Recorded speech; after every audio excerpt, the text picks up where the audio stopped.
Boa noite, fera. Estamos aqui mais uma vez para o Papo de Fera, nosso encontro semanal, sempre às segundas-feiras, para conversar sobre Enem, sobre assuntos que interessam a você que vai fazer a prova nos dias 4 e 11 de novembro. Hoje nosso papo é sobre ciências humanas, uma prova que ela é aplicada no primeiro dia do Enem, então no dia 4 de novembro. Ela vem junto com redação e a prova de linguagens, e a prova de ciências humanas ela reúne conteúdos de história, de geografia, de filosofia e de sociologia. Para conversar com a gente, convidamos o professor Sérgio Salles. Tudo bom, professor? Tudo bom. E a professora Rinalda Ferraz. Tudo bom, Rinalda? Eles lecionam no Colégio Santa Maria e vão conversar um pouquinho com a gente sobre assuntos aí que podem vir a cair no Enem. Eu começo, professores, perguntando o seguinte. O professor Sérgio, talvez que começa a responder, vou ceder, tá, Rinalda? Tá bom. Tudo bem que são primeiras damas, mas acho que o Sérgio começa. Sérgio, é uma prova que reúne aí disciplina, assuntos de 4 matérias, né? De filosofia, de sociologia, de história e geografia. Eles conseguem, essas disciplinas conseguem aparecer juntas nas questões ou são muito separadas? Eles dialogam na prova?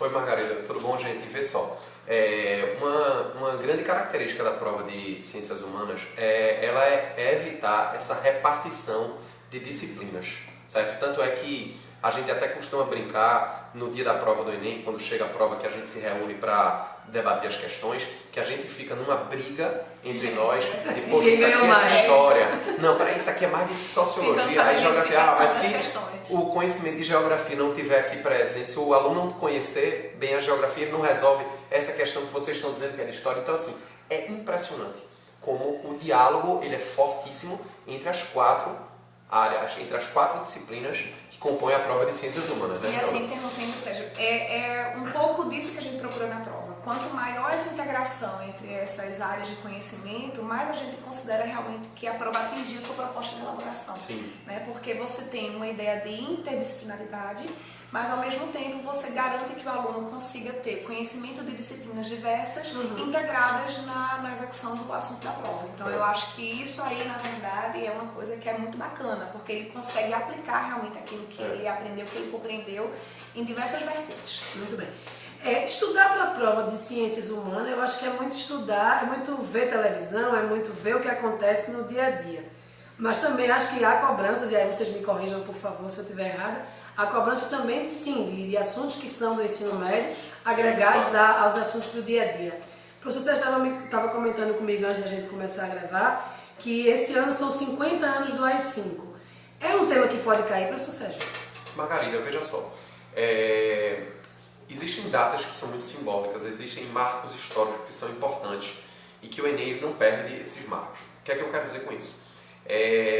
Esse ano a gente completa 50 anos de um ano que ele é muito marcante na história, que é o ano de 1968. Não é na história do Brasil, é na história, certo? Por exemplo, você pega o ano de 68, nos Estados Unidos, você tinha, por exemplo, os protestos da sociedade americana contra a guerra do Vietnã, certo? Você pega o mesmo Estados Unidos, o movimento negro americano, né, querendo os seus direitos, certo? E o assassinato da grande representação desse movimento negro, que é o assassinato de Martin Luther King. Então você tem os Estados Unidos convulsionado por uma série de movimentos.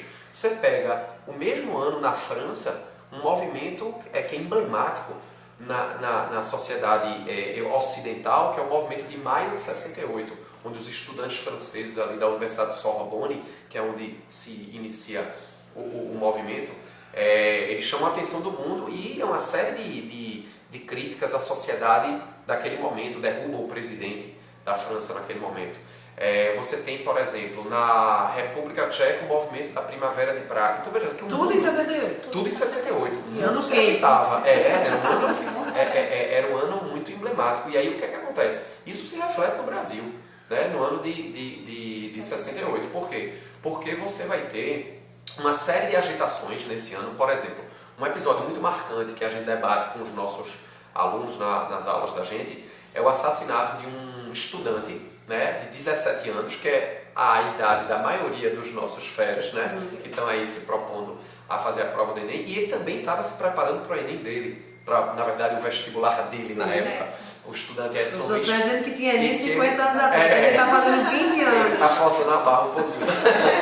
Mas aí, esse estudante, ele acabou sendo morto. Quem é? Certo? Um estudante chamado Edson Luiz, que ele morreu no Rio de Janeiro. E a morte desse estudante, né, acabou desencadeando um dos movimentos mais famosos de protesto contra o regime, que foi a passeata dos 100 mil no Rio de Janeiro, 100 mil pessoas protestando. E aí, o governo, naquele momento, certo, militar, ele acaba, vamos assim dizer, tomando uma postura mais dura para combater essa onda de protestos que começava a acontecer no país, lançando o famoso ato institucional de número 5, certo? Que é tido como o mais duro dos atos institucionais, a censura é plenamente estabelecida, o Congresso é fechado naquele momento. Então a gente vive um momento de muito autoritarismo e de muita agitação e contestação por parte da sociedade. Só que o que chama a atenção, e aí é que a gente pode fazer um link com, por exemplo, a geografia. O que acontecia era que o Brasil em 68 vivia um momento de início de repressão muito dura, mas ao mesmo tempo a economia ela tinha uma outra característica. E aí geografia exatamente nesse contexto que a gente vai perceber uma das fases de maior crescimento da atividade industrial brasileira, um dos períodos mais áureos do PIB brasileiro, com um crescimento de mais de 10%. Que é o famoso milagre econômico brasileiro, que marcou aquele que foi considerado o governo mais repressor da ditadura, que foi o governo de Médici. Então, ao mesmo tempo que a gente tinha todo esse período de movimentos no mundo inteiro e de muita repressão no Brasil, ao mesmo tempo a gente tinha todo esse elemento camuflado dentro de uma estrutura de crescimento econômico. Então a gente costuma dizer que esse processo de crescimento econômico, de certa forma, ele escondia uma espécie de modernização conservadora, me permite o contraditório, mas era modernização de equipamento produtivo, que era o setor industrial, que estava em pleno período de florescimento de economia crescente no Brasil, embora muito dependente do setor rodoviário, e ao mesmo tempo nós tínhamos um governo conservador das péssimas condições sociais em que o país vivia. Então você vê que aquela conjuntura de uma escola muito conteudista, de uma qualificação de mão de obra em período emergencial para atender essas necessidades de crescimento econômico era muito forte. E aí Sérgio me trouxe uma lembrança sobre a morte emblemática desse estudante, porque saindo um pouco desse roteiro de 68, a morte emblemática de um menino aos 18 anos, vendedor de frutas na Tunísia, desencadeou um dos maiores movimentos que nós temos presenciado, as consequências dele hoje, que é a Primavera Árabe. Né, no norte da África. E sempre cai, né? E sempre a gente conversou ano passado e falava... Exato, porque isso traz à tona uma crise muito vigente ainda, que é a crise dos refugiados. Né? Então, assim, a gente tem visto essa questão dos refugiados com grande notoriedade.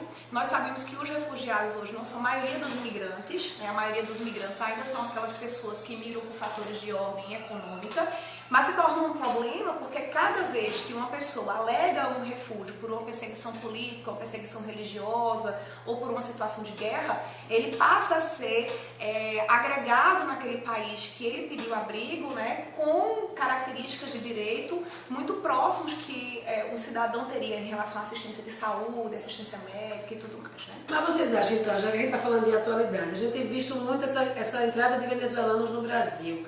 Apostam que é um tema, pode aparecer na história, na geografia, imigração, venezuelanos no país, é um tema muito óbvio? Eu acho que é um tema que traz uma condição de obviedade, especialmente quando você fala de aspectos relacionados à saúde, né? Eu acho que todo esse ano nós temos discutido sobre a necessidade de uma medicina preventiva também aplicada a essa questão dos imigrantes, né? Então você vê, por exemplo, a questão de problemas relacionados com o sarampo, né? Problemas relacionados com a situação em que essa população tem sido recebida naquela região de área de fronteira, né? Talvez a inércia do poder público em relação a esse aspecto. Então, eu acho que existem todas essas temáticas, mas eu acho que não dentro dessa abordagem sobre ordem geopolítica seria muito mais em relação ao número dessas pessoas que entram, o tipo de vinculação de emprego que elas passam a ter, se essa condição de opção de emprego é ofertada, se essas pessoas realmente, quando cruzam a fronteira, elas atingem essa perspectiva de melhoria de qualidade de vida que elas buscam. Então, eu acho que muito mais nessa linha. Muito bem. Essa prova do Enem ela vai ser aplicada depois das eleições, né? 4 de novembro já vai ter passado, mas a gente está vivendo aí um contexto de eleição, de candidatura tanto para a presidência quanto para os governos. E aí, de alguma forma, vocês acham que essa crise que o Brasil está vivendo, institucional, né, do legislativo, do judiciário, a crise política, ela de alguma forma pode aparecer na prova de ciências humanas? Margarida, eu penso da seguinte maneira: a atual crise, propriamente dita, ela não virá a ser cobrada, certo, com os atuais governantes que a gente tem no poder. Mas pode ser feita uma menção a esse aspecto, o que é uma concordância de todos, que o país vive uma grande crise, uma grande instabilidade política. Só que o que também é de concordância da nossa parte, nós historiadores, que isso não é nenhuma novidade no Brasil. Então a gente tem um histórico republicano de crises constantes e sucessórias na nossa história. Então se a gente volta mais no tempo, se você pega ali a fase no final do Estado Novo Getulista até a chegada dos militares ao poder, que é um momento da história que a gente chama de República Populista, certo? A gente teve ali crises constantes. Você teve uma crise que teve como início ali após a morte de Getúlio Vargas, certo? Logo em seguida contestou-se a posse de Juscelino Kubitschek aqui no Brasil, ou seja, viveu-se outra crise política seríssima.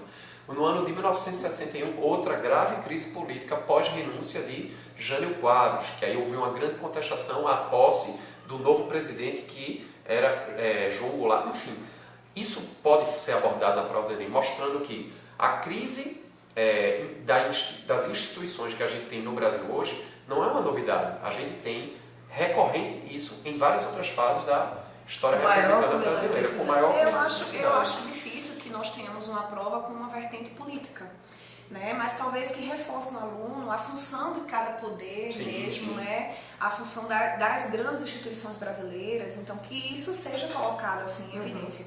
Mas como o Sérgio disse, esse momento de transformações, ele vai estar presente em prova em uma série de fatores.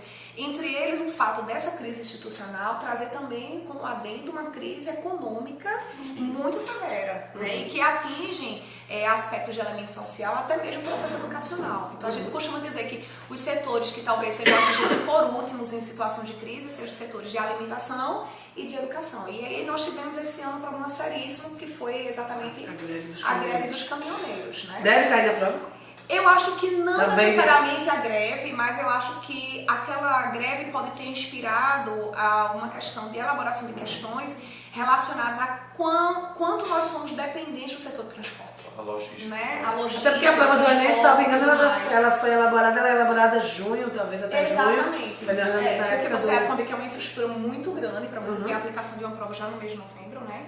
Mas é possível talvez que apareça abordando essa dependência do sistema de transporte, né? Então nós temos assim um país que é de tamanhos ou dimensões continentais, como a gente aborda em geografia, mas totalmente dependente de um meio de transporte caro para um país de pobres. Tá. Né? Então assim, a gente tem um aporte de hidrovias fabuloso, que deveria ser explorado, né, com a questão dos rios, né? O aspecto de relevo e de geografia nesse aspecto físico também tem sido bastante abordado na prova. Acho que a prova do ano passado foi uma surpresa em relação a isso, porque eu acho que os férias não estão habituados com essa condição de abordagem. A surpresa foi o quê? Da parte de geografia física? E a senhora aposta que isso se repete? Eu acredito que sim. Eu acho que é uma vertente de integração. A gente fala tanto sobre questões ambientais, sobre o meio ambiente, sobre essa necessidade de conservacionista e preservacionista, que são duas vertentes um pouco diferentes de abordagem. No entanto, isso não era tão conectado com a parte física como foi no último ano. Então, eu acho que isso é uma coisa muito interessante. Muito bem. Professor Sérgio, eu sei que é difícil pedir isso para um historiador, mas se puder pontuar, não discorrer, não aprofundar, mas diga mais 2 temas que o senhor considera aí que vale para dar uma olhadinha com atenção maior para a prova. Margarida, essa pergunta que você está fazendo, tenho certeza que é uma pergunta recorrente de todos. Chega essa reta final que a gente está. O aluno tem pouco tempo para estudar. Eu tenho que focar, porque agora a gente está na reta final. Agora correndo. Tem, por exemplo, um tema que eu gosto de sempre sugerir ao aluno, que é ele estudar a escravidão na história. Nunca, numa prova de Enem, isso deixou de ser cobrado. Ou seja, é tema certo, que vai estar lá na prova do dia 4. Então, por exemplo, a escravidão no mundo antigo é recorrentemente cobrada. A escravidão no mundo grego, a escravidão no mundo romano. A escravidão na modernidade, ou seja, quando você teve aquele período chamado das grandes navegações, a integração da África com a América, e a partir daí a necessidade da escravidão para o Brasil e como essa escravidão ela é implantada, como ela se desenvolve e depois o processo de decadência dessa escravidão. Então, assim, um tema, porque isso mexe com a questão da liberdade e da cidadania, que é um tema que com filosofia e com sociologia. Isso mexe muito com a prova, com as 4 disciplinas. Então, a luta pela liberdade, a conquista de direitos, isso esteve presente sempre na luta contra a escravidão. Você já gastou seu tempo, então, isso vai dar mais um. Vai dar mais um. E aí, fora isso, uma outra dica que eu gosto de dar também é o aluno ficar atento a, por exemplo, aquela década de 30, que foi uma década muito complicada, por exemplo, no cenário europeu, onde a democracia foi colocada em xeque com ideias autoritárias, com tendências de regimes centralizadores, como é recorrentemente cobrado na prova do Enem. Desculpe de tão pouco tempo para falar, mas enfim. A gente Reinalda, na geografia, também resumindo um pouco assim, eu acredito que algumas das temáticas mais comuns sejam referentes ao processo de urbanização, né, e os problemas que nós vivenciamos hoje nas grandes cidades por esse processo de urbanização anômalo e extremamente acelerado que nós vivemos. Outra temática muito pertinente é o fator dos modelos de produção, né? Então você sempre escuta e sempre lê muito na prova questões relacionadas ao perotismo, ao fordismo, ao taylorismo, ao volvismo, tem sido muito recorrente relacionando geografia com sociologia. Há algumas temáticas relacionadas a concentrações fundiárias, produções agrícolas, dificuldade de trabalho na terra, que um país desse tamanho, com certeza essas temáticas estão muito presentes. E, obviamente, os aspectos físicos... Já está grande sua lista, viu? Aspectos físicos relacionados com a climatologia, com as massas de ar, né? No Brasil, eu acho que as pessoas não são tão atentas a essa questão climatológica como em outros países, porque nós não somos surpreendidos com tantos eventos dantescos, né? Mas é sempre uma boa pedida para a prova. A gente tentou resumir aí, Fera. A gente sabe que o programa é extenso, o tempo é curto, tanto do programa quanto de preparação para o Enem que está chegando. Mas a ideia é sempre ajudar vocês. A gente se encontra na próxima segunda-feira. Entrem no blog do Fera, www.jconline.com.br. A gente sempre coloca conteúdo lá. Tem usado do Fera. Estamos juntos. Tchau, pessoal. Excelente prova.